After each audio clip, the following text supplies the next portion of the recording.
Hey everybody! So on this alternator replacement that I'm doing on the Frontier, I'm not shooting the whole thing because that kind of gets boring and it makes for a very lengthy video, and suddenly it's too long didn't watch or too long didn't read or what have you. But there's something that I just tripped myself up on something here, and I wanted to point this out to you. Whether you're adjusting a belt or you're replacing a belt-driven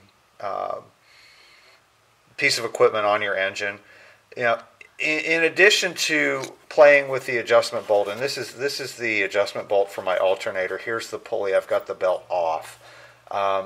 This is the bolt that is used to adjust the belt tension, and you can see there's a really long distance here between one of the mounting bolts for the alternator and the bracket itself, because I've really got this opened up quite a ways to get the belt off. Usually they're a lot closer. Right about here you can see where there's a color change in the threads on this bolt, and that's right about where this edge of this mount was located when everything was at full tension. So it gives you an idea how much I had to let this sucker out to get the belt off. But the one thing I want to talk about is that before you start messing with the bolt to do your adjustments, go up underneath and just give your mounting bolts one or two turns counterclockwise to loosen them up. Because especially if it's a vehicle you haven't owned from day one. Then again, maybe they might even do this from the factory, but what some people will do, and it's really not a bad idea, is they'll make their tension adjustment with the adjustment bolt, and then they will snug up the mounting bolts to kind of help lock that in place. It's a good idea. It's a bad idea. We could argue that all day long. But if you forget to back your mounting bolts out one or two turns, then these things are going to be locked in so much that this bolt is going to back out, like this one is right here, because of course there's no tension on it now. But what will happen is your adjustment bolt, you'll just back it out and the thing won't move. And it won't move because the mounting bolts are locked down so darn tight that there's no opportunity for this piece of equipment, in this case the alternator, to pivot back and forth on those bolts to be able to move to adjust it all. They're just frozen in place. So save yourself some time. Get underneath, get to your mounting bolts, give them, just back them out one or two turns is really all you need, and then start working with your adjustment bolt. And particularly if you open up the adjustment bolt and the bolt just opens up and nothing moves, that's your cue that you need to get underneath there and get to these mounting bolts and loosen them up. And then once that happens, you'll be free and clear, and things will operate like they're supposed to. All right, back soon. Okay, here's another quick tip, quick trick, whatever you want to call it. If you're working on a bolt, whether you're tightening it or loosening it with a ratchet, and it gets to the point where it's so loose that your ratchet doesn't click, a trick is to either grab hold of the bolt if there's a bolt available, or if you're going into a boss that's threaded into a piece of the assembly. Either way, you can put your finger on the end of the bolt, and if it's that loose, sometimes that amount of pressure will give you enough resistance so that the ratchet will work. And unfortunately, I don't have a third hand, but if I did, I'd be moving my ratchet and you'd be hearing it click because the pressure of my finger was enough to give some resistance to the bolt to prevent it from being completely free and not cooperating with your ratchet. So yeah, so there's that. So back soon. Oh hey, I'm back for another quick little segment here. One other thing I wanted to point out to everybody is that while a Haynes manual or a Chilton's manual is very, very, very helpful and very informative, as far as, giving you a guide as to how you're going to get to things. Sometimes you're going to have something that is just in a bastard spot. And that's what I have with this alternator. You can see the alternators down there, kind of wiggling the light around the pulley where the drive belt would normally go. It's kind of cockamamie in there because I'm in the process of trying to disconnect the connections off the terminals of the darn thing because they're impossible to get to. Now, of course, the manual says, oh, well, remove the little diety underneath, and then here's the picture I want to show you. Here, go ahead and disconnect this and disconnect that, but you're going to notice, the lighting's going to change because I put the flashlight down, that is a radiator hose that's not in the way, and there's another one that connects down here that's not in the way.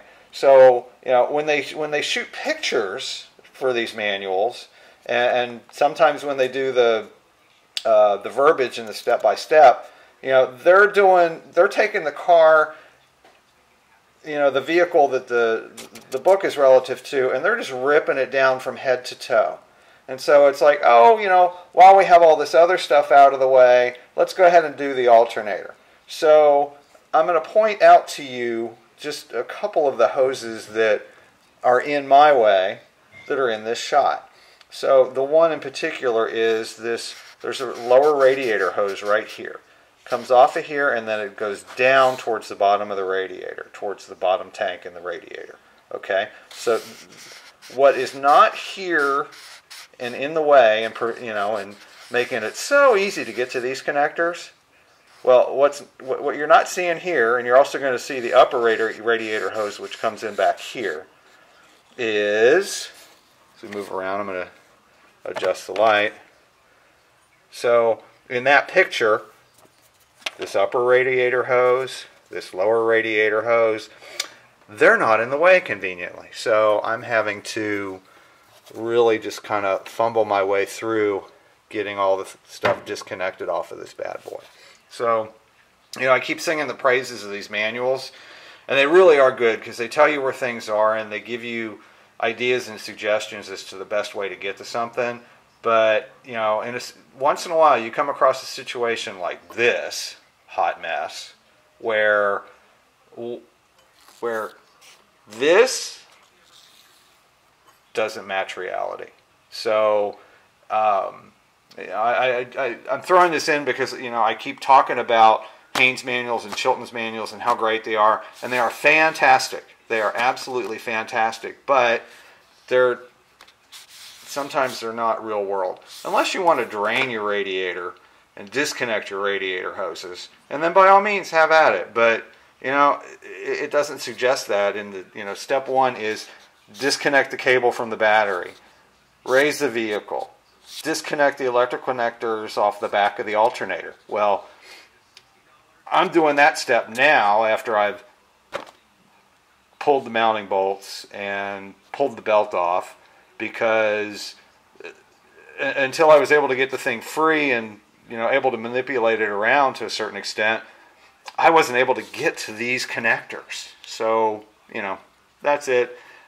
I don't want to call it a rant because it's really not a rant. It's more of an FYI. But man, this is turning out to be a little bit of a bear. But I'm having fun. Okay, so I took the hint. So that noise you hear, let's see if I can illuminate it, is coolant slowly draining out of that lower connection for the lower radiator hose out of the engine block. And it's taken forever. But what I did is I loosened the lower radiator hose connection at that inlet for the engine block. And then I disconnected the upper hose here at the, highlighting it here. This is the inlet for the upper hose to the upper tank of the radiator. So I am capturing most of my coolant. I'll get a good look at what that looks like, and maybe I'll go ahead once this is done and do a flush and a complete flush and fill. Flush and fill, that was easy to say. Actually, the more I lean over this and wait for it to drain out, the more likely it is that I'm going to go ahead and do that, because I'll just top it off with water temporarily once I get it running again. But the good news is with this hose, being able to move this hose out of the way, this way, and being able to squish the lower hose here. There's the lower hose right there. Kind of wiggling, squishing that out of the way. I was able to get the alternator out, so I'll be able to drop the alternator in the same way and take it from there, and then start to bolt everything up. I'm just waiting for the last few drips of coolant to finish coming out of the block so I can move my bucket and get to work on that. Yeah, it's turned out to be much more difficult than I thought it was going to be, but I mean, still, I'm learning a heck of a lot about my truck. So, you know, glass is always half full, if not totally full. So if I get to another milestone, well, when I get to another milestone, I'll come back and update you. Okay, so here's another kind of check-in. Lowering that sucker in there was much easier than pulling it out. I will say that. So if you are working on an alternator on a 2004 Nissan Frontier with a 4-cylinder engine, take the time to disconnect your heater hose or your radiator hoses upper and lower, because that'll give you the room to work. It'll give you the space to do what you need to do, and yeah, it would have been nice if the Haynes manual would have included that as a step. Because once I gave up and stopped fighting and said, okay, I'm just going to drain it and then take it from there, yeah, it got a lot easier. So I already have reconnected. There's an electrical connector here. There's a positive terminal here. I'm about ready to slide underneath and connect the. There's a ground terminal on the lower end of this thing near one of the mounting bolts. I'm going to put that in, but I'm also going to insert a PSA. If you're working on your cooling system and you need to drain the coolant from your radiator or from heater hoses or heater core or whatever, you know, you're going to end up with a bucket of this. Make sure that you keep it away from your pets. I haven't tried it. I'm not going to try it, but I'm told that this stuff is really sweet tasting. This is ethylene glycol. This is the green stuff. And if your dog or your cat gets a hold of it, they're going to find it pleasant tasting, and they're going to drink it and drink it and drink it till they die. So, you know, my bucket is in the back of the truck, and I've made sure that the dog isn't going to get into the garage again until I have disposed of this properly and also reconnected everything and washed up the floor of the garage to make sure that all of it is gone. Because, you know, Mason's a really, really cool dog, and he's been with me.